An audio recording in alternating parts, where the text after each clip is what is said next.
waliwo ekintu ekiri mu kutambula wano ekyekisiru revolution dwafu bukomyewo oluvannyuma lwa Museveni okufulumya ekifaananyi kino.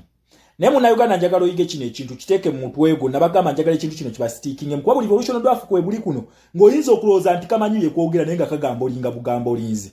Njagala oyige ekintu kino era okiteeke mu mutwe. A revolution is a form of system of governance. Ebeera nga governance oshegera ekintu ekyo naye ebeera system kubanga ebeera ne system gyerwanyisa yo eteekewo eyaayo ekyo bayita revolution. System eri ebintu byeyina bifaanagana n'ebyene ebya revolution. For example, tulina president His Excellency Kyagulanyi Ssentamu Robert ne bali ababbi mbu balina Museveni. Tulina bafuutu soldiers eri balina amagye. Okitegera agaabwe gano ag'ababbi ge twagala okuggyawo. Okitegera balina ekitebe tulina ekitebe headquarters.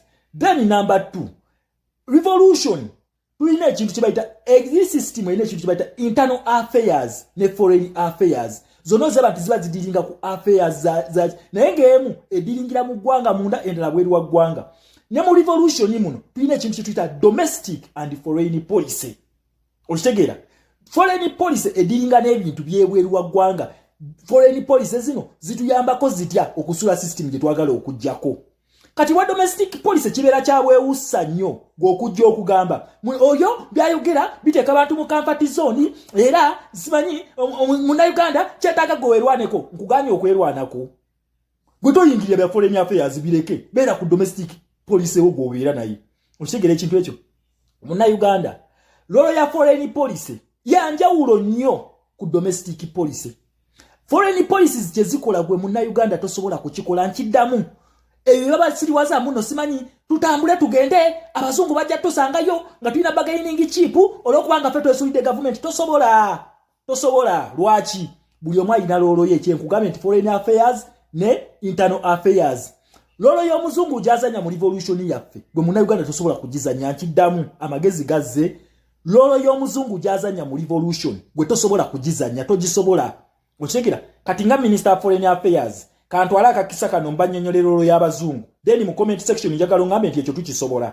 Oba tokisobola woddamu okusanga omusirusiru oba omumba tutu yenna wadde ayambadde nganze ng'ayogera ebyekisiru omanyi oyo musiru mu blocking ngire okuba yatugamba wowulira omuntu ng'ayogera ebyekisiru blocking agasiya ekyo kyoba okola.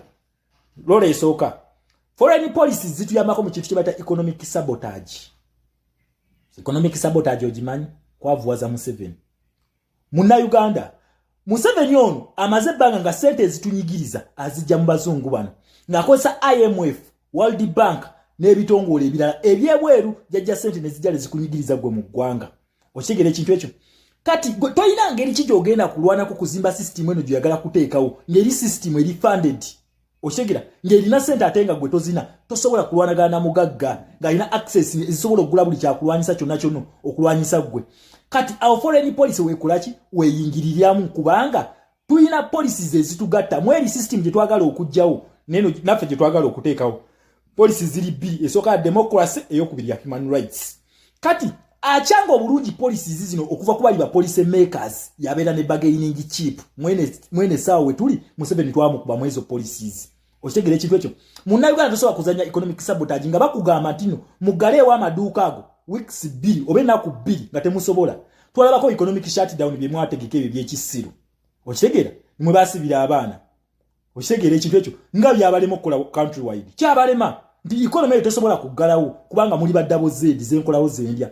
Naye olwokubanga system ene eri funded tukozesa foreign policies okulaba nti funding ene egenda mu government ya Museveni tugimusalako. Kati bw'ogimusalako omala okugimusalako kiki kyakukola bino byakola. Okitegera kubanga yajja kwetaaga okukola ki okuba ebiraka.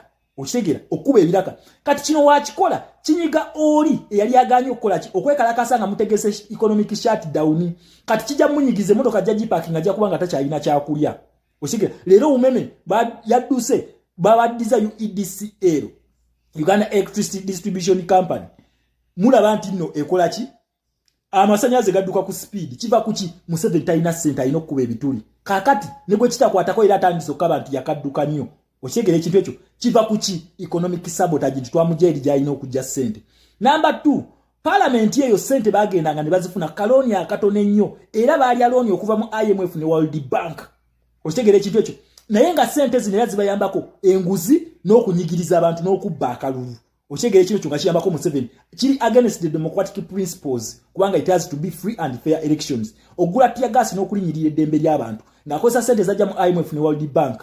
Ochegere since zino institutions tools baziteekawo okupanishinga bano ba dictators nga bakosa policies ezebbiri tugenda ne tuzichallenging era Museveni yagobebwa nga euros ebibiri ensanvu ze mugenda okwewola parliament zeyayisiza bagenda zijja kuba manerenda ezo bank ezo bamanelenda era sente ezo zigenda kubeera ku interest y'amaanyi nnyo mwe mulinde naye bwebuuze Museveni yasinze eki manerenda yetabeera na gundi mateeka gayitamu era manerenda bana bagenda okuwa Museveni sente batulinde tujja bajja tubulya kibazi muweera otegere ekintu ekyo that is economic sabotage for you ezo foreign policies zibikola ki zibikola kwange no tuliyo bagirina basobola ogikozesa ku Museveni oyo kumwavuwaza then tulina ekintu kino kye tuyita resources ezensi webanti resources zensi tezi allocated bulungi for example gold n'ebirala Museveni byatunda okufuna mu sente zitunyigiriza tugenda ne tumuchallenginga era resources zino zisibirwa lwaki kubanga resources zensi zonna zirina organizations mwezigwa for example amafuta gagwa under OPEC Organization of Petroleum Exporting Countries mwebagwa otegere kintu ekyo waliwo n'ebirala bingi nnyo naye ngeno OPEC yenkulu kati tugenda ne tumuchalinya tubagamba amafuta gano gasima basebo ge mwagala okusima mu France n'abalala bili against human rights president kwe kugenda eri yabateka mu concentration camp n'akwatayo ka video nagayo bana abantu babagamba ntino ba compensatingibwa amafuta ne gastopingibwa otegera gold n'ebirala byonna tukwata ntubiteekako embago ba trade ban ensonga ki Museveni afaanana bwati ogwo mugaso gwa foreign policies kubanga exploration y'ebyobugagga byensi ensisi yebyekolera waliwo organization ejja nenonyereza ku byobugagga byolina mu nsi wemala okubizula nti olina ebyobugagga we bati bo ne babi estimating ebeije birimu then ne bagikubulya gwe noli okola announcement tuzudde ekyobugagga bwekiti naye nga sigwabera abidiscovering so ezo organizations zetudduka mu nnene za foreign policies era zituyambako mu economic sabotage okwavuwaza Museveni kubanga gwe munansi tosobola kukikola otegera tulina ekintu kita trade ban and embargo ona atunda ebyobugagga byabba ku bannansi n'agenda n'abitunda mu katale akensi ne bamuwa sente nyingi sente ezo zakozesa okukola ki okutunyigiriza kati tukozesa omukisa guno gwa foreign policies olw'ensonga nti zino policies ziri mu human rights na democracy ne tugenda tuzichallenging ensonga ki Museveni yagobebwa mwagowa ne bamugoba mwagowa nti ebintu takyabitundayo mwagowa okitegera egijo najona migaso ja foreign policies in a revolution then ekisembayo it is to call international community into our revolution tubayita babi participating eko direct ekintu bakita creating aba allies abagenda okulwanirako kuyambako senga otandika olutalawo olina okufuna abakuyambako ku side yaffe tulina Abamerika Abangereza ne ba Democrats Museveni alina Abalasha n'aba China okigera ne ba communist bantu tebasobola kumuyamba olw'ensonga third factor tebagirina buwanga bonna bakkiriza mu kintu kibata human rights these are foreign policies okigera so tuzikozesa okutuyambako okujjako nti n'olunaku luwe lunaba lutuuse nga democratic ne human rights zirinyiriddwa bana abantu bano balina okuyambako mu kuba Museveni gwe kasitona asituka bagenda kuba Museveni bo ba Democrats kuba tolina mundu naye ate gwolumba wa mundu alina tanka alina miji alina buli kika kyakulwanyisa gwe tolina wadde jambia ogenda kulumba wa mundu ogenda mulumba otya oyita mu foreign policies okola ki okwetegekera olutalo lwogenda okugenda ne Museveni bwate bwe yakikola kakati mwe batedde mu kigundi ekiboze ekyobulimbambu bana abazungu bagala kutubba kiri ekifaananyi kye yakubye ekya golodi kati buno revolution odwafu kwe butandika okuzimbira statement zaabo naye mbalaba omuzungu mwali lwaki alina interest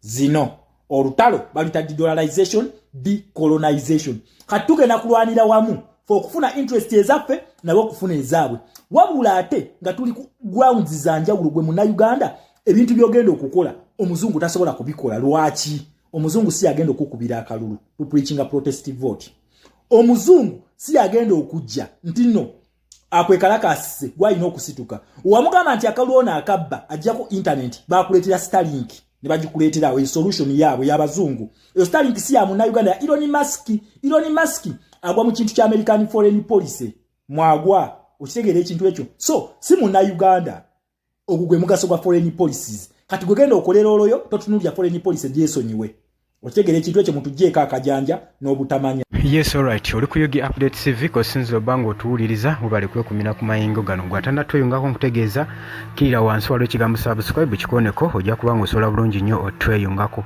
Abali emitala w'amayanja mbanirizaako nnyo mwebale kwekumira ku Yugi Update TV ntegeeza mmwe mwenna abali mu diaspora mwebale mulimu gw'amaanyi ogwo kubanga mwekuumidde ku Yugi Update TV paka na kaakati. Abali muganda lya weekend mbalamusizaako nnyo kansule nti buli bintu bitambula bulungi nnyo baganda bange bali abampuliriza embeera yeeyo gwe kyolina okukola kusharinga commentinga kujja mu comment section teekawo ndowoozayo kutangaaza ebiseera bye tulimu byebo byakwerinda tangaza muno yenayina atalina kyagenda mu maaso nakumanya oyo atalina kyamanyi asobole okubeera nga ategeera tubeere nga tutambulira ku peegi yemu gwe mukwano gwange ali eyo ampuliriza naye nga oli ku Yugi Update TV kutegeeza nti nno era nga gwe tannaba nga osubscribinga kirira wansi waliwo ekigambo subscribe kikooneko ojja kuba nga osobola bulungi nnyo otweyungako mbagaliza olunaku olulungi mweraba sobola kwongerako kusukkaawo.